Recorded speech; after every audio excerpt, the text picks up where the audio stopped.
calm down. Mama, I'm fine, don't worry. Go back out to sea, sail home, sweet home, where the ships must go to get all cleaned up and put away.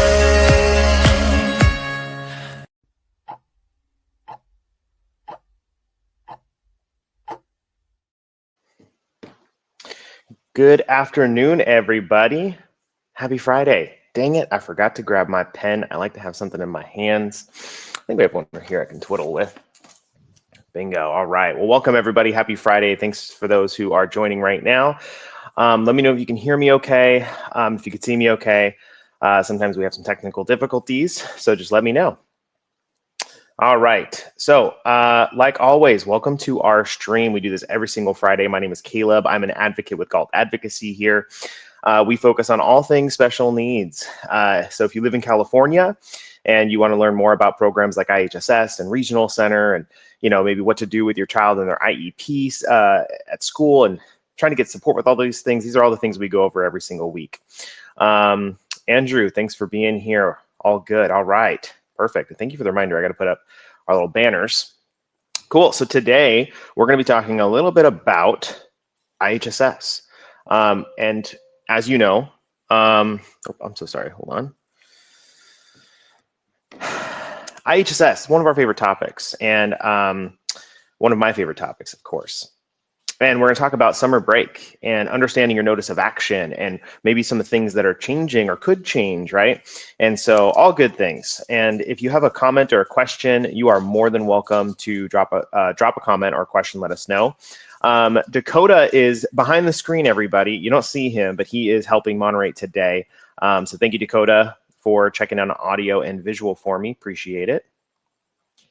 All right, so we'll go ahead and just jump in just a moment. We'll give it time for people to find the stream. Thank you for already liking and loving the stream. I really appreciate it. And if you have any, it is not Q&A. Sorry, everybody. Hold on. There we go. This is our topic for today we're going to jump into. Since we have a really good chunk of people already, if you could take a moment just to share the stream, tag a friend, tag a support group. You know the drill. We do it every single week. I'm going to put our little reminder up for us. Boom. If you can tag, do whatever you can to push these streams out. It was really helpful to make these streams a lot of fun where we can have a really engaging comment section to where I can try and answer your questions or you can answer each other's questions because, we're not special over here at Galt Advocacy. We're just like you. We're loved ones of people who have special needs and we have a passion for these programs and learning as much as we can about them. So if you want to drop a comment to share what's going on in your life, whether you have a trip coming up this summer, we're going to talk about maybe how that affects your IHSS and all that good stuff.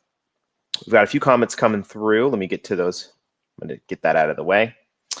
All right, Christina, I think we're all super nervous about the changes Newsom is doing. Are we discussing that? Christina, you're discussing it, so we get to discuss it, right? Any question you drop, we will try our best to go over it. I will say that we do have a topic next week that is going to include some of the things here in California that might be changing, budgets with IHSS and other state programs. And so if you can stick around next week on Friday, Dakota is going to be going live with me, and he is doing a lot of research. You all who are here every single week know Dakota. He joins me on at least once a month for our Q&A, but he is going above and beyond right now, trying to research as much as he can to share with everybody a little bit about the upcoming budget changes and, if things are going to change with IHSS, things are changing with Medi-Cal. And so I know that we're all really nervous, Christina. You're not the only one. The uncertainty part of it is kind of the big challenge, right? Nobody really knows exactly. We just kind of know what information is being given, right? So we're going to try and share a little bit of that next week. So if you can jump in, Christina, next week, that would be great. We would like to remind everyone about our seminar in June. Yes, so in June, Dakota, I don't have the details on it. I always forget to grab those details before I start. If you want to drop a comment, Dakota, behind the scenes, a little bit about our upcoming seminar, that would be awesome. Oh, and those of you who have never attended a Galt Advocacy seminar, please do it. Sign up, come meet with us. They're always a lot of fun. We basically just go up for a couple of hours and talk to you about all this all these great programs, and answer your questions and meet with you and sit and talk and learn a little bit about your life and see if there's something that we can help with. Patty, IHSS Consumers, Providers, and Advocates United. Awesome. Thank you for tagging that group. Appreciate it. Patty, IHSS NOP. Not sure. Are you talking about NOA? We're going to talk about NOAs. Stay tuned. We are going to be researching that topic this week and having a live about it next Friday. Yes, I beat you to it, Dakota. So yes, if you are interested in learning about budgeting and all that for IHSS and then state programs, we're going to be doing a topic next week where Dakota is going to be running the show. And I'm excited to be by his side. Estella, happy Friday to you. And Dakota behind the screen. All right. Happy Friday. Christina, you are very welcome. I'm excited to learn about some of this stuff as well, and we'll just go over it together. We're all going to learn together. Cheryl, hi. I'm able to hold my child back and have her start kindergarten at 6 years old. Or am I able to have her start kindergarten at 6 years old? She turns 5 in June 25. Happy early birthday. I'm turning 30 in June 1st. That's in 2 weeks, everybody. I'll be 30 in 2 weeks. My goodness. So happy birthday to Cheryl's little one here very soon. Her IEPT says she needs to be in kindergarten when she is 5. She is currently in special education preschool. So that is a question I'm going to reserve for probably our education team. You're more than welcome to call our office and speak to an advocate who specializes in education. To my understanding, you do not have to, you can technically like skip kindergarten. So I don't know if you can hold them back at that age to get kindergarten, but you can technically skip preschool and skip kindergarten and kind of go right into elementary. But excuse me, it would involve a little bit of ABA, therapeutic intervention first, homeschooling in a sense, right? So there's it's a little bit more complicated than I think just kind of like skipping or being held back. If a child is autistic or has a disability of some sort, I would recommend connecting with our office and speaking with an education advocate about that. But just so you know, there's nothing wrong with what you're doing. There's nothing wrong with keeping your kiddo home if they're not ready for school. That's a big misconception that a lot of people have. A lot of people have their child in full-time ABA, 20, 30 hours a week when they're 4, 5, and 6 because they're just not ready for that school environment yet. So there's a lot of cool things you can do. There's a lot of things available and we can try and help you with. So connect with us, Charles. We'd love to chat with you. James, are you still doing consultations for regional center services? This is for someone living in San Francisco. Yes, call our office. You could speak with Vinaya in our regional center department. She'd love to help you. Estella, is that in San Bernardino? Are you talking about the seminar? Dakota, let us know where the seminar is at. Oh, the seminar here will be June 8th at the Doubletree in San Bernardino. All right. Thank you, Dakota. All right, quick couple of questions. Ellie, we need to push Republican Congress people about the budget cuts. I will withhold my thoughts on that because I don't know. We'll talk about it maybe next week. And here's a link, information for the free seminar. Sign up if you are in the San Bernardino area. You know, us Bay Area folk will always refer to SoCal as LA. So if you're LA adjacent, San Bernardino adjacent, anywhere in that area and you can drive to our free seminar, please do. And thank you, everybody, for all the likes, the loves, and the shares. I see you all there. You guys are awesome. Really appreciate it. All right, are we ready to jump into our topic today? I think you're probably more curious about other things, but we're going to talk about my topic. I'm just kidding. If you have a question outside the topic, please let us know. Always happy to address it. All right, IHSS hours, taking time off, vacations, summer break. What do you need to know? So I have a little bit of an outline, and we're going to start with, where are we starting? Summer break versus the academic year. So this is going to be more so catered to caring for maybe a child with special needs where they're in school, but this also applies to young adults who are in day programs for a large part of their day. So we're going to talk about how you can do this, how you can increase hours actually during summer. So every year around this time, we talk about this issue, or this, not this issue, but this thing. So with IHSS, when you have IHSS hours, you will always get a notice of action. So the notice of action is a breakdown of all your hours. I was going to try and do maybe like a share screen on here. Maybe I'll do it next time. I was not prepared well enough to do that. I kind of came up with that at the last minute. So if you have a copy of your notice of action, I want you to take a quick pause from the stream, go find it, have it in front of you, because I'm going to teach you a few things. I'll go ahead and kind of jump into some of the things I'm going to explain, and then hopefully by that point you might have your notice of action. If you don't, you can Google an example real quick. But during summer, you have an opportunity to potentially get a few extra hours per month. And so on your notice of action, there is a column called services you refused or get from others. Okay, so I'm going to explain that. And so when you are assessed as a child with IHSS and you are in school, IHSS technically has the right to reduce a little bit of time in certain categories, assuming that that task is being met when they're at school or they're at their facility ABA, or at another program or something like that. So if you have kind of a traditional school setting, your child's in special education, maybe they're in a general education classroom, they have an IEP, and if your child receives time in things like the dressing category, the bowel and bladder care category, things like that, they will assume that if they're going to school for 5, 6, 7 hours a day, Monday through Friday, that teachers, aides, staff at the school are probably doing that task for them at least a little bit, right? And so even though you may have 6 hours a week for the bowel and bladder care category approved for you to claim 6 hours, technically, if the child's in school, the IHSS does have a right to reduce a little bit of that time, and they can put it into the column on your notice of action where it says services you refused or get from others. So typically there won't be more than maybe a few minutes, maybe a very small percentage of the overall time, but some people can get kind of undercut quite a bit where they have a really big chunk under there and it's just not right. So take a look at your notice of action. And if you see that you have time in certain categories, where if you go over to the right and you look at the services you refuse or get from others column, and if you see time in there, you have to assume that they did that because maybe your child's in school or they're going to an ABA facility clinic of some sort for many, many hours every day. So if they're no longer going to be a part of that facility or that school during a period of time, you can get those hours back into the approved hours for you to actually claim and get paid for.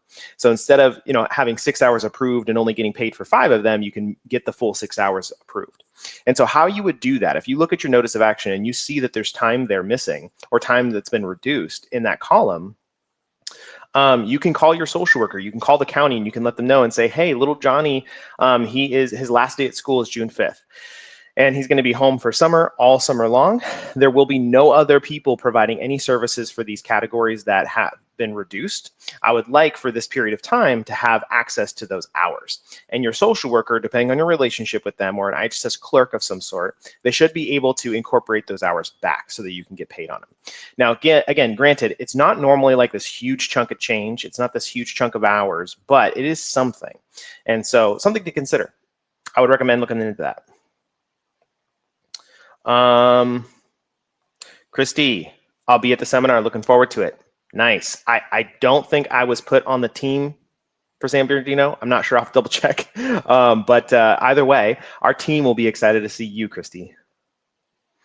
Christy, what is the criteria for claiming my sick leave? Good question. I'll have to come back to that one. So sick leave is kind of confusing because if you're claiming time for your child, I think technically you don't get sick leave. Dakota, if you have information on that, please link it if you can.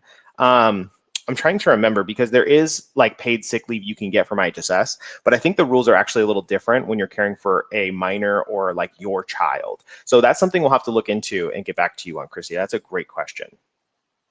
Good afternoon to you, Rena. Thanks for being here. Sarah, what if your child is homeschooled? Then there should be no time in that refusal column. If your child's not receiving any services outside the home, or like getting help outside the home for those same tasks that you're getting paid for, then there should be no time taken out of those of that column.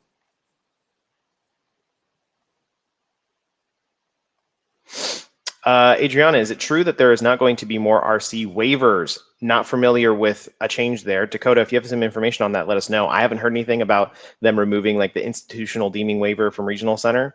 They might make some adjustments to it, but it wouldn't make any sense for them to like remove all waivers. That would be that wouldn't really make any sense for anyone. So there'd be no benefit. There would be nothing to gain financially for the state tax wise, to my understanding. So I don't know. But I haven't heard anything on that.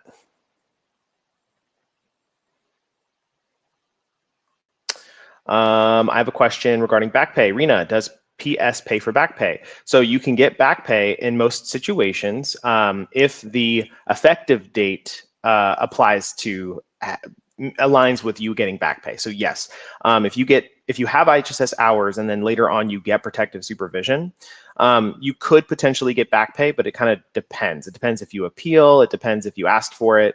And it took them months and months and months to finally approve it. But yes, there are times where you can get back pay for protective supervision. If you get approved at the time of the assessment and it's your first assessment from an application, then you're entitled to all hours retroactively going back to your time of application. Okay, we're getting a lot of questions. I'm going to come back to your questions, okay? All right, so we're going to talk about, we talked a little bit about increasing your hours during summer break for that column on your notice of action, which we can come back. I'm going to kind of go over the notice of action if we do have time, but I want to talk about vacations for a moment. So kind of related to, I think it was Christy's question, right? In regards to sick time. Christy, yeah. So not sick time related, but taking like a vacation. So we all know during summer, we want to go on vacation, right? And I know I have a couple of small trips planned I'm really excited about, and I'm sure you are all as well. Take your vacation if you can. Don't be afraid of you know, the IHSS conversation, because I'll share with you, you can claim IHSS hours while you're on vacation, okay? So there are some rules there with that. Excuse me. If you are traveling within the state of California, don't worry about it. Travel, claim your hours, as long as you are with the person that you are technically claiming time for, okay? So there's no like paid time off technically with IHSS to my understanding, but if you're going on vacation with your IHSS recipient, and if it's your child, then you're gonna be providing protective supervision on this trip. You're gonna be providing care in the bathroom, dressing, whatever you're responsible for caring to them for, you know, under the IHSS program. And if you're performing those tasks even while on vacation, you're good. Take your vacation. You can continue claiming your IHSS hours. The only time you can't claim your hours is if you travel outside the country. Okay. So to my understanding, everything that I've read and that what I'm aware of is if you travel outside of the state of California, I'm sorry, outside of the country, you cannot claim your IHSS hours. So if you're going out of the country to Canada or to Mexico for a few weeks for vacation, just note that you most likely will have to notify IHSS. As long as it's under 30 days, you'll be okay. You just can't claim the time during that period, and then the hours will be right there ready for you when you come back for you to start claiming on them, okay? So let me go back here. I have a banner for this one. Boom. Okay. So like I said, hang tight. I'm going to come back to your comments. Keep commenting if you'd like. I will do my best to get to everybody today before we leave. So the 30-day mark. So if you're going to travel, actually, let's go back to where you're traveling, okay? So if you're traveling outside of the country, you can't claim your IHSS hours with or without the recipient there. If you're traveling with the recipient, as long as you're within the United States, you could still go outside of California and still claim your time, okay? So just know that the big number there is 30 days. So if you are traveling, it cannot be longer than 30 days, or else you are at risk of losing IHSS and you'll have to reapply, okay? Now, there are times where maybe you have to travel and it's gonna be longer than 30 days, okay? Maybe it's a loved one that you have to visit because of certain reasons, or maybe you went out of state for a couple of weeks and something happened and you can't come back as soon as you thought you would. So technically, if you're gone from your home, whether you're in California or outside of California or out of the country, it doesn't matter. If you're gone from your permanent residence for more than 30 days, IHSS does have the right to terminate your IHSS case, okay? Some situations, sometimes, depending on your relationship with your social worker, depending on the county, they may grant kind of like an extension where they won't terminate it right at that 30-day mark. They might give you some grace period, but it's really hard to get that approved because you have to like prove good cause for your reason for not going back home within 30 days. So something to take note, okay? So if you're gonna travel out of the country, if you're gonna go visit family across the country and you're gonna be gone for more than 30 days, just know you're most likely gonna have to reapply to IHSS. Just something to consider, okay? All right, back to your comments for just a moment. Oh my gosh, there's so many. Okay, I will do my best here, guys. Dakota, if if this is related to proposed budget cuts, we haven't heard anything about the RC waiver going away, but we will be looking into it for next week's live. Perfect. Thank you, Dakota. Rosario, my son already has PS, and last week he got diagnosed with pica. Will that increase his hours or not? So protective supervision is a fixed amount of hours, okay? So all of the categories with IHSS are technically like ranked and tiered categories, so they can go up and down depending on the need, right? But protective supervision is not that way. So there's like three sections of different types of categories, okay? The first section is going to be your domestic services, like cleaning the house, doing the laundry, doing the shopping, meal prep, right? And that also includes things like your personal care, your hygiene, and that type of assistance, right? These are all ranked categories. So the more the need is, or the more challenging the need is, the higher the rank goes, which means more time in that task. So if your child or this loved one gets a little older next year and their needs have grown in that task, then you're going to get a higher ranking. You're going to get more hours in that task.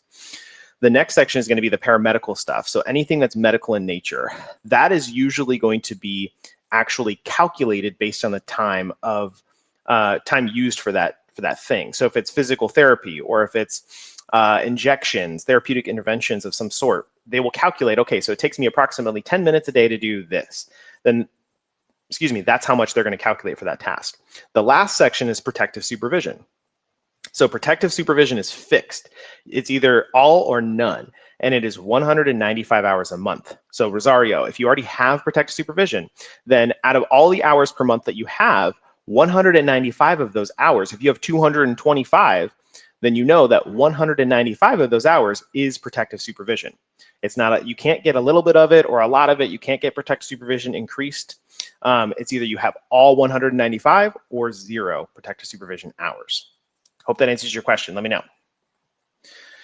Francis, you can also ask for an increase in PA hours from regional center for summer hours if you qualify. Yes, thank you. So this also does apply for regional center services. So if by coming home on summer break, it opens up a more opportunity for more time with this child, then you will have an opportunity for increased respite, increased personal assistance, and maybe some other things with regional center. That is a fantastic point, Francis. Thanks for pointing that out. Gabriella, my appeal decision included documents that did not belong to my child. I'm gonna make sure I read that correctly. My appeal decision included documents that did not belong to my child. Has this happened before? I requested a rehearing, but this isn't something I have found info online. Okay, so yes, mistakes happen. Documents sometimes will be uploaded into appeals where they shouldn't be, but that is like a really big issue. And very unfortunate that that happened. And so do you have grounds to request a rehearing? You always have grounds to request a rehearing. You have a right, if you get denied or your claim is denied, you always will have a right to request a reappeal. Is this grounds for granting a reappeal? I think probably, but Dakota, who is behind the scenes here, he actually works one-on-one with Myra in our hearings department, where he actually represents families in front of judges at times where I don't particularly do that. So Dakota, if you have knowledge on that, if somebody has an appeal and they go in front of a judge and there's documents being reviewed that do not apply to this child, and it's somebody else's documents, is that grounds for a rehearing if the judge does not rule in favor of that family? Let us know your thoughts, Dakota.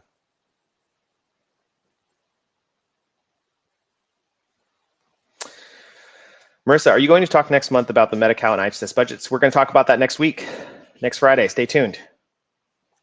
Renee, I was told from the worker they don't back pay. Again, it depends on the effective date. So back pay is absolutely a part of IHSS, and protective supervision is just another category of IHSS. So if they're going to back pay for something like meal prep or dressing, then they have to back pay for something like protective supervision. The only time you won't get back pay for protective supervision or any hours is if they're increased right after the assessment. So, or right after the reevaluation, like your annual visit, okay? So there's two scenarios here. One is you apply for IHSS, you go through the application process, you have your assessment, and then you get your decision from IHSS. If protective supervision and your hours are authorized at that point, then you will be paid retroactively back pay back to your date of application, okay? Whether that be 3 months, 4 months, 9 months, doesn't matter. Now, if you go through that process and you get 50 hours a month, but protective supervision was not approved, And then a year later goes around and you have your annual reassessment. If at that next assessment they approve protective supervision, you will not be getting back pay. It just starts at that next effective date. Okay.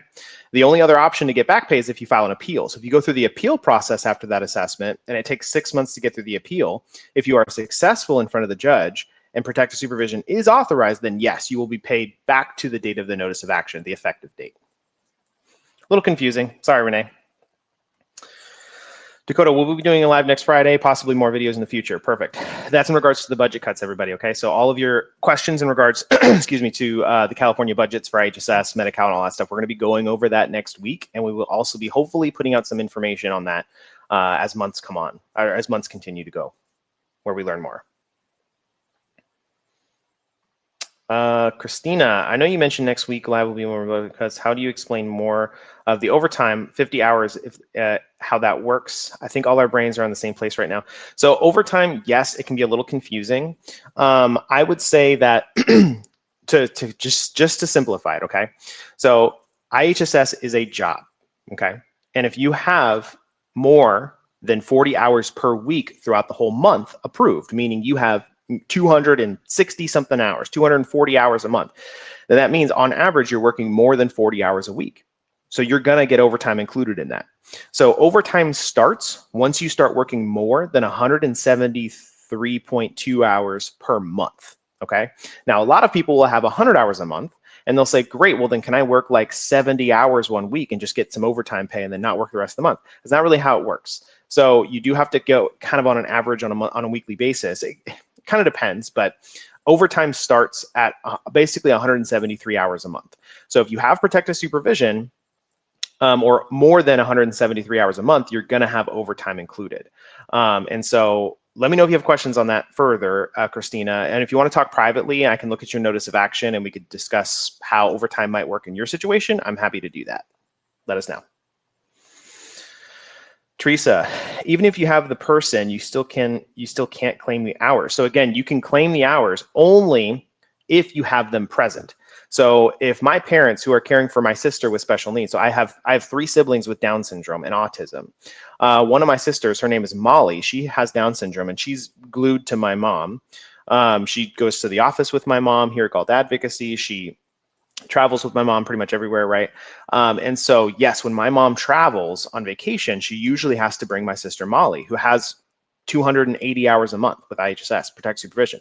So if she is traveling with Molly and performing the IHSS tasks and duties during that traveling period, then she is absolutely able to claim that time. If Molly is left behind and my mom goes on vacation, 1, Molly won't be too happy about that. But 2, she would not be able to claim the hours when caring, because she's not caring for Molly during that time period. The only other time you can't claim hours when you're with the person is if you go out of the country. If you go out of the country, you cannot claim hours with IHSS, period. Hi, Sarah. Thanks for being here. Estella, oh, sorry, Spanish. We'll come back to you. Thank you, Dakota. Dakota dropped the CDSS website with regards to sick leave information. Thank you.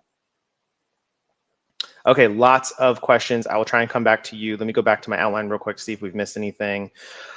Okay, so we talked about traveling with summer break, rules on maybe getting more time during summer break, rules on claiming the hours when you actually go out of the country versus going out of California.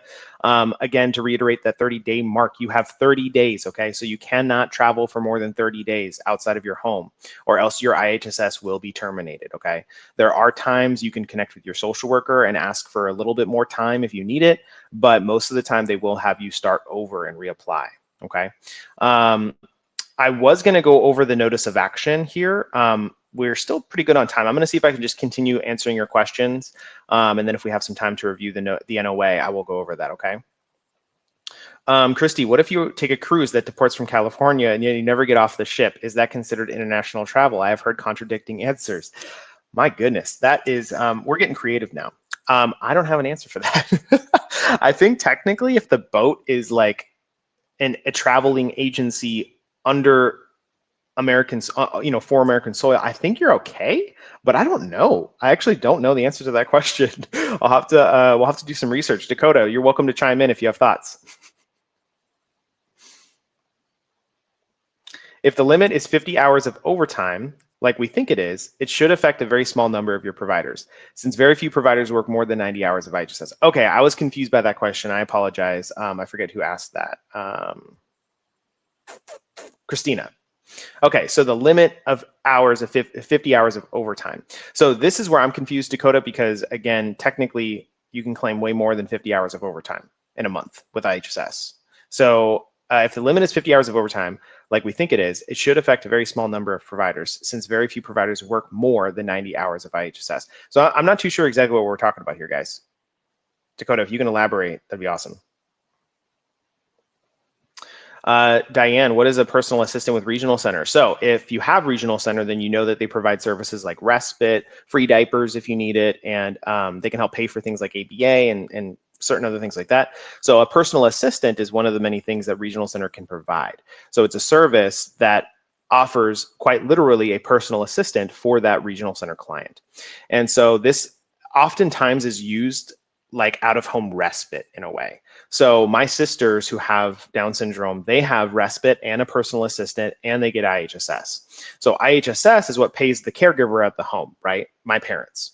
And then respite is where my parents are allowed to take a break so they can have a caregiver come into the home and care for my sisters during that respite period of time.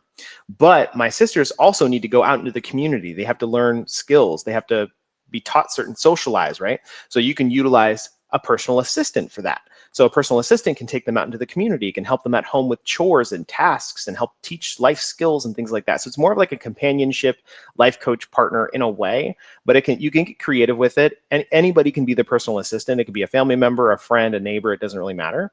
But a personal assistant is a great service that Regional Center offers, and I love that they do.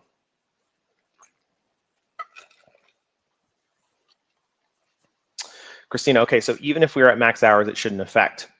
So again, whatever hours you are authorized, you are able to claim with the appropriate amount of overtime.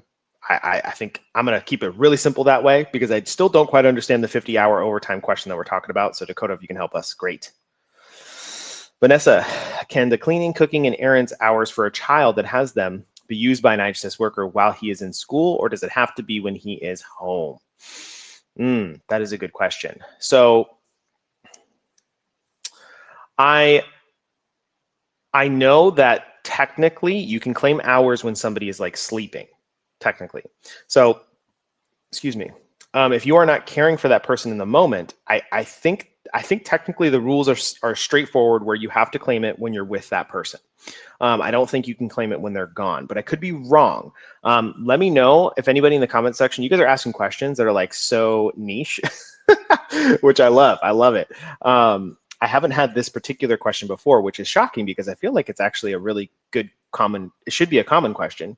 But if anybody is familiar with claiming hours outside of actually being with the person, if your child goes to school, are you doing those other tasks and claiming hours for them? Let us know.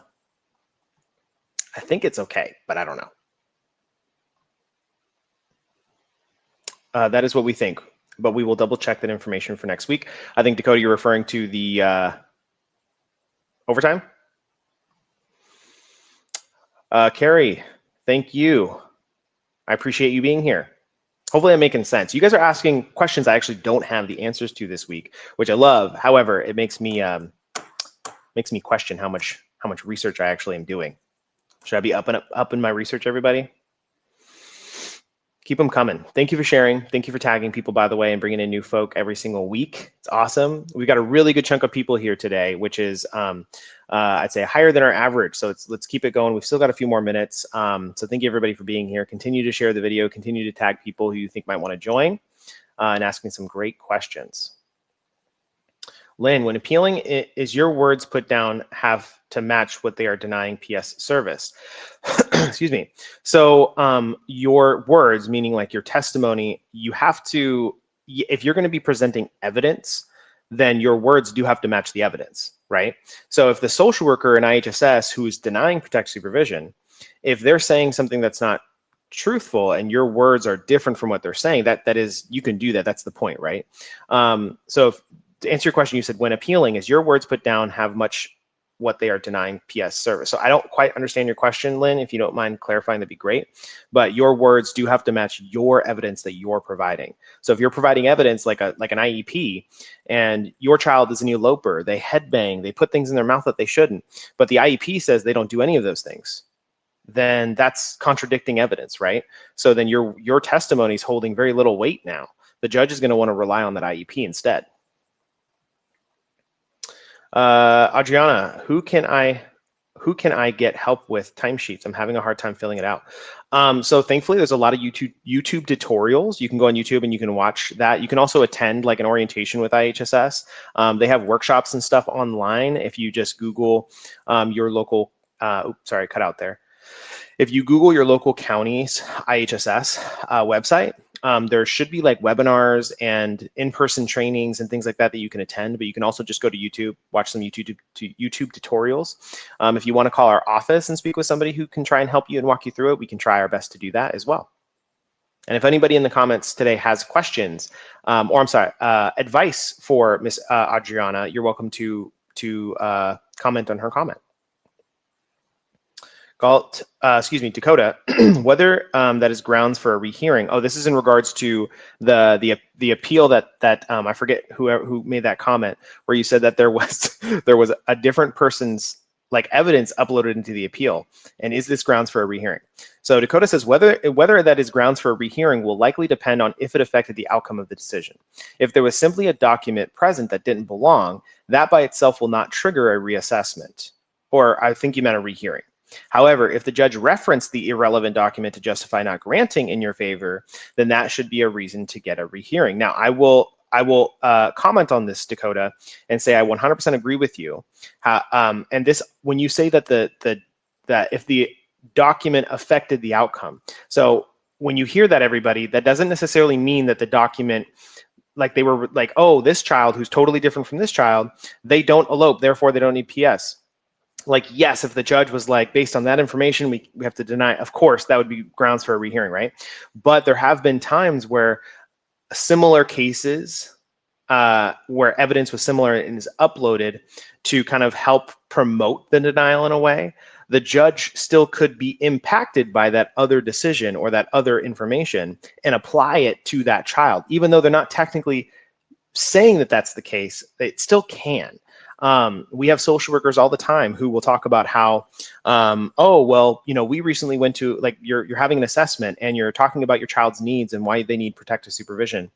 And they'll say, oh, well, I just went over this with another client recently, and they did not get protective supervision. They had to go to court and they got denied for those reasons. Therefore, we have to do the same thing here. So they're using other people's information, other experiences, and applying it to yours. That's a no-no. And same goes for the court setting with the judge. So I don't know if that makes sense. Sorry, but let me know. All right. Oh my gosh. I thought I was getting caught up in the comments. There's so many. Okay, I will try my best, everybody. This is Q&A time, okay? We're throwing the outline out the window. I'm going to try and get to everybody. Rosario, in the NOA, what's the difference where it says the amount of service needed 168 and the amount of service you need 150? One of my favorite questions. So protective supervision is a 24-hour benefit, which means you're technically approved for 24 hours a day. Bear with me. This is something that I heard a long time ago. It's not exactly like the regulations. Dakota may disagree, but I'm just going to say it because it makes sense to me. 168 times 4.33. That is 4 weeks and a couple of days. That's if you look on your notice of action, that's how they multiply the weekly hours. It's by 4.33, 4 weeks and 3 days. So 168 times 4.33 is 727 hours a month. Technically, you get 727 hours a month of IHSS because if you divide that number, 727, by 30 days, you're left with 24 hours in a day. So protective supervision is a 24-hour benefit, but they do not pay you for 24 hours. They cap it at 195 per month. So technically, the weekly hours for protective supervision is 168, but they have to prorate it and readjust and rearrange to meet that cap, as well as make room for other categories that you're getting paid to work on. Hopefully that makes sense, Rosario. But if you see 168, that means that you have protective supervision and you should be getting 195 hours a month of it.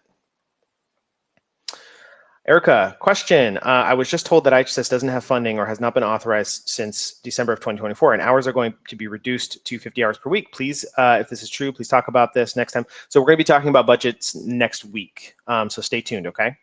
I would say that what people are hearing, it's not exactly the case, and so we're not going to be putting fear into people. We're just going to be reading information and sharing information that is the truth that we're aware about. And it's a little less scary than I think what most people are being led to believe. And so we're gonna talk about it next week.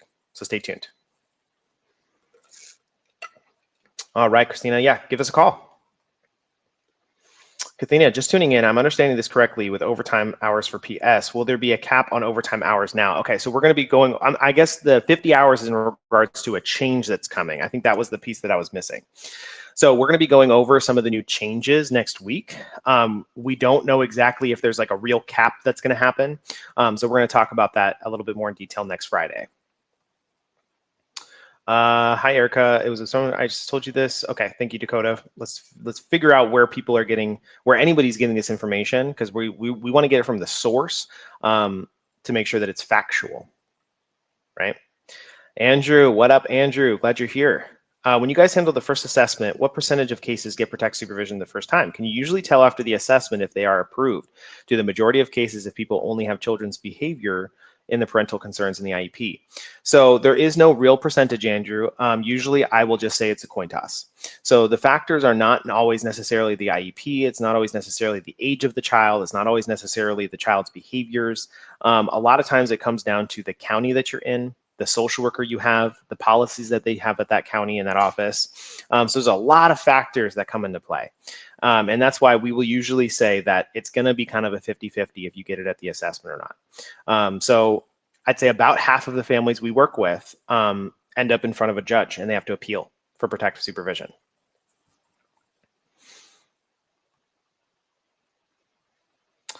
Bonnie, I emailed the director, California Office of Social Services. They replied back, IHSS will be cut to max 50 hours a week total to cap OT and travel 10 hours a week. Cool. So we're going to verify to see if that's true. When I reach out to IHSS or I reach out to people at the government, I'm given information that is not correct all the time. So not to discredit you, Bonnie, I am so glad that you did your research and reached out to the source. But again, I want to read it in writing what these rules are going to be before we confirm that that's the case. Diane, I was offered a social recreation coach for 48 hours a month. What is that? So recreation coach is going to be slightly different than from like a personal assistant. So recreation is anything that involves like fun in a sense with to regional center. So if it involves like going to a painting class or a dance class or you have fun errands and stuff like that, but you need like an assistant to help you with those things and drive you to those places, that's what that person would be. So if they labeled it as a social recreation coach, then that would be technically different than a personal assistant. But if they say, oh, well, that's just the name that we call our personal assistant, I would look into that because I'm not familiar with that exact title. But I do know that there are coaches technically, and there's technically companion partners and things like that that are technically separate from like a personal assistant. Jenny, Galt Africa, you just got on. Just got on, so I missed some of the live. Who do we call to get clarification on the new bill being proposed? So we're going to be talking about all of this next week, Jenny. Thanks for being here. Dakota, the overtime is proposed to be capped at 50 hours of overtime per week, not per month. That is a big deal, everybody, okay? Because if you get max hours of IHSS today, right now, if you get 283 hours per month, technically, right at about 110 of those hours is considered overtime, which is, you know, it's already still less than 50 hours a week. So yeah, I think we're going to be okay. And thank you, Dakota, for sharing that. Personal assistant get paid as well? Yeah, so they get paid through like the personal assistant company or the respite company through the regional center.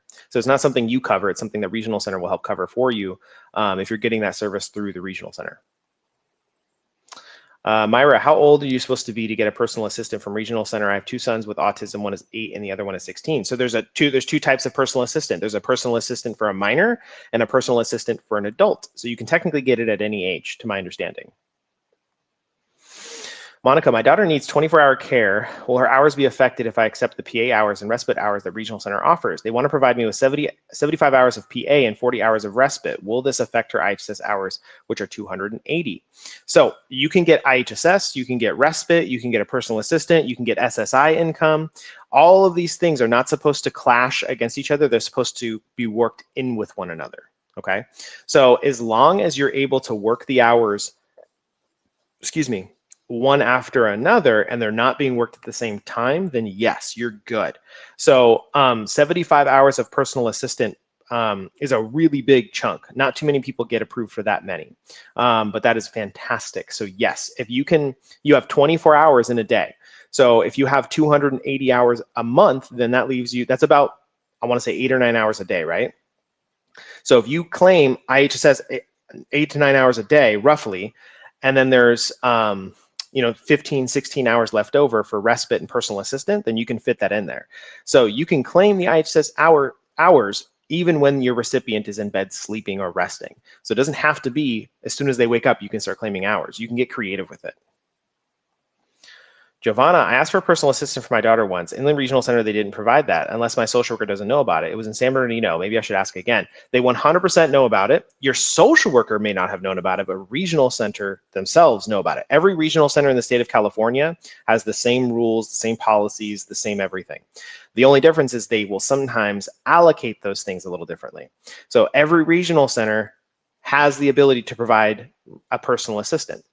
The only difference is that one regional center may automatically offer it without any criteria, while the next may have certain criteria for a certain amount of hours of personal assistant services. So yes, go back to regional center, let them know that this is absolutely something they should know about because it's their service. It's what they offer. It doesn't matter which regional center you're at. And if you need help with that, Giovanna, give our office a call. Vinaya from our office, who is a regional center advocate, can help you. Thank you for the information. This would be much more significant change than what we expected. I'm not too sure which comment you're commenting on, Dakota. Sorry, did not tell me. Bonnie, Michelle shared your message with me. The current overtime rule generally limits providers from working over 60 set. Yeah. Okay. So yeah, that's again it's applying to the weekly maximums, which is great. Thank you, Christy. We appreciate you being here. Don't forget to like and follow us here on this page if you don't already do that. Share the video if you can. Tag a support group. You guys are awesome. Alma, I'm late. Did you go over IHSS going away for 19 years and over? So sorry, we actually did not go over that. Don't worry about being late, Alma. I'm just glad you're here. So IHSS does not stop at any age. Oh my gosh, these comments were so long ago, everybody. I'm sorry, I'm just now catching up. So you can claim IHSS hours for somebody at any age. So it does not stop when you become an adult. I don't know if that's your question, but let me know. I think that was your question. Tina, hi. Are you able to explain the cuts for overtime? We're going to be going over those things next week. We're still gathering some information on that, so we want to make sure that we have all of that correct. So next Friday, 12 o'clock, be here. We're going to go over it as best we can. Kathina, I heard it's okay to claim when they are at school. An account they are on call basically in case the parent is needed, kind of like sleeping hours are justified. Okay, so again, I have never heard a social worker say you can't technically claim protect supervision while they're in school, in a sense, but I think technically you're not supposed to. I think you are supposed to claim the hours when they're home. But I could be wrong. I could be wrong. Again, it could be okay. I'm not sure. Janet, if the child is at school, can you not claim hours? However, okay, so kind of the same question. So this is a very common question now. Awesome. I cannot remember who asked it the first time earlier in the stream, but I'm so glad you did. We're gonna do a little bit of research and confirm for sure if you can claim the hours for this child when they're technically not at the house. And Dakota, if you have already researched that and have it in the comments, let me know. I'll come to it as quickly as I can. Wendy, check out AB 1396 in California bills. I'm trying to help our dependents. My local assembly member is helping me. Perfect. Me and Dakota will definitely look into that and see if that's information we can share for next week.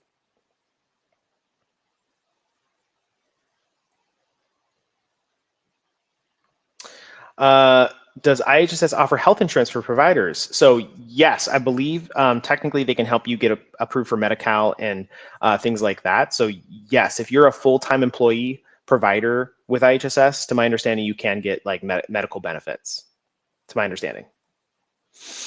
For anyone arriving late, we will be doing a live next Friday covering the budget cuts once we have had time to research and what is being proposed. Thank you, Dakota. So stay tuned, everybody. Next week, it's going to be a really big live, and make sure to tell whoever you know who has IHSS to jump on, because it's going to be really, really informative. Yes, I do believe it's like $30 a month. It's pretty good insurance. Okay, great. They reference in each area to determine self-direction. Gabriella, I don't remember your previous comment. They referenced it in each area to determine self-direction.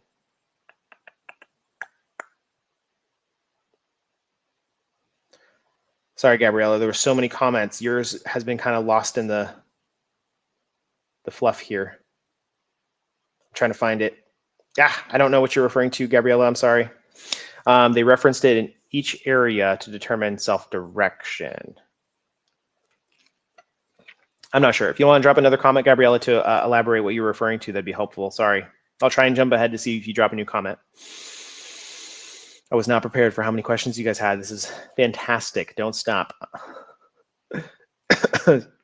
We will also try and come back and answer your questions if I can't make it through in the next few minutes. Thank you, Gabriella. Bonnie, I would still like to hear it from DDS or see it written reflecting the actual OT time. I agree. Lynn, in the denial for PS, it says only sometimes needs PS, and because it's not all the time, they denied it. I disagree, because I only told the social worker the bad things that have happened. They are not considering that because of all the intervening that we do to stop them from happening. Yes, and your daughter's an adult, so that's a big deal too. So yes, it can be kind of tricky that IHSS and even a judge sometimes will allude to that, saying like, oh, well, if your child's only successfully eloped, or your loved one's only successfully eloped once in the last 2 years, then eloping must not be that much of a problem. And then in your mind, you're like, well, no, that was the last time they actually successfully eloped. Like the concern of elopement is still always there. That's a daily thing. We wake up and have a plan in place to make sure that that doesn't happen, right? So yes, if it's a frequent attempt of that behavior, or you know that it is a concern, if there's an opportunity for them to do something like that, then there are some objections you can use to overcome this denial that you have. So Lynn, give our office a call. I'd love to talk with you privately and see if this is something we can help you with. Merlin, hi, I had my yearly reassessment recently. When my social worker came, she mentioned she would give me more hours and give me some hours for travel time for taking my daughter to her therapy. When my NOA came, my hours remained the same. I called my social worker. She said my daughter's receiving the max hours for her age. She said 9 years old and will receive 246 hours a month. So the max hours for anybody, regardless of their age, is 283 hours per month. So what she's referring to is she's receiving the max in certain categories. Travel time to go to ABA or to go to therapy appointments, there's no cap on that time. So they're probably wrong. And so you can definitely do a little bit of research on that. You can even appeal it if you want. Usually travel time is not like a huge amount of hours, because they calculate it for like the whole year and then divide it by 365 days. But if you have like weekly appointments where you're traveling like an hour one way, multiple times a week, then it can be a significant amount of time. So I would definitely look into that. Raylan, what time next week and what day so I can tune in? So we go live every Friday at 12 o'clock Pacific Standard Time in English. And then at 1 o'clock, we go live in Spanish. Thank you, Dakota. There we go.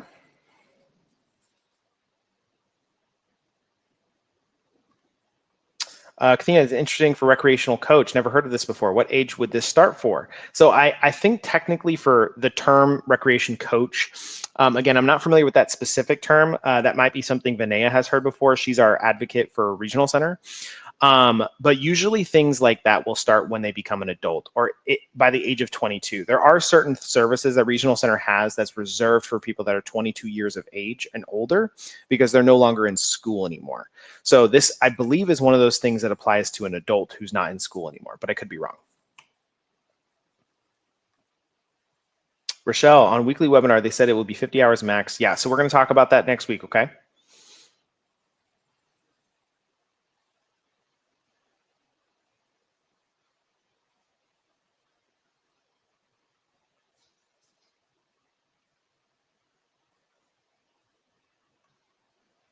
Tracy, you said, thank you for answering the questions. I think people are freaking out with all kinds of different information coming out. I hope our families get the help our kids deserve and not have funny taken away. I agree. I hope that we can just kind of come down to the bottom of it and learn exactly what's going on. And so give us a little bit more time to research and put some information together for you guys so that next week's presentation, hopefully we'll have some solid answers to provide some peace of mind. I'm hoping peace of mind and not worry. So we'll come back. But thank you for understanding, Tracy.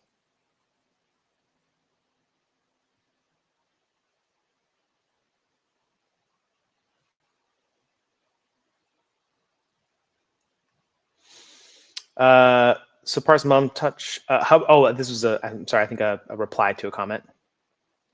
Every county is different. My county only offers for the provider, not the family. I'm not sure which comment you were referring to, but yes, counties can change they can impact in certain different ways for IHSS, regional center, all these things. Okay. So Gabriella, you said the decision included another child's documents. Okay, so that's interesting. So if the decision referenced the documents, then yes, you should have grounds for a rehearing. Give our office a call, Gabriella. If you would like for us to review that for you, we should be able to give you a solid like yes or no on whether or not a rehearing is possible. But even if you don't have a rehearing, you can always send it to Superior Court for something called a writ mandamus, which is something we can elaborate on as well.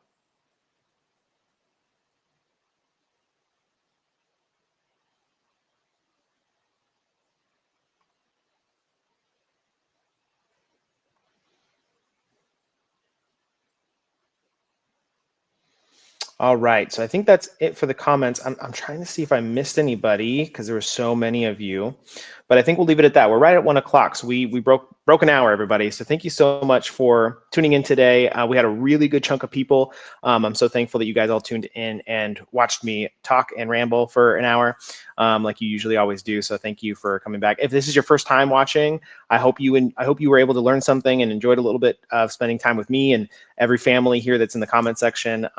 We do this every week, every Friday at 12 o'clock.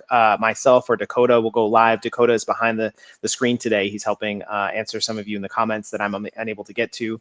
And then every Friday at 1 o'clock, we go live in Spanish with Nicole. And so if you speak Spanish and want to jump on at 1 o'clock, she's not going live today, to my understanding. I don't know if anybody's stepping in her place. She's out of town today. But normally 1 o'clock, we go live in Spanish. But take a moment to share the video, like it if you haven't already, tag a support group.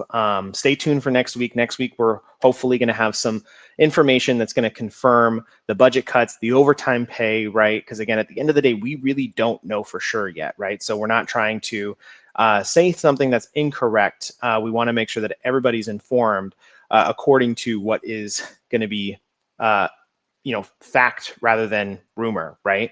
And so hopefully we'll have some solid information for you next week. So stay tuned, 12 o'clock, be there. But with that said, I think that's it, everybody. So summer break vacation, we talked about how you can get some more hours. Call us if you want some help with that or need some direction. We talked about vacation and things like that. You can claim vacation. You can claim hours while you're on vacation just as long as you're with your loved one and you're not out of the country, right? And that's it. Everybody, I hope you have a wonderful Friday. I hope you have a fantastic weekend and enjoy this weather. Thank you so much for tuning in like you always do. Stay safe and have a good one. See you guys next week.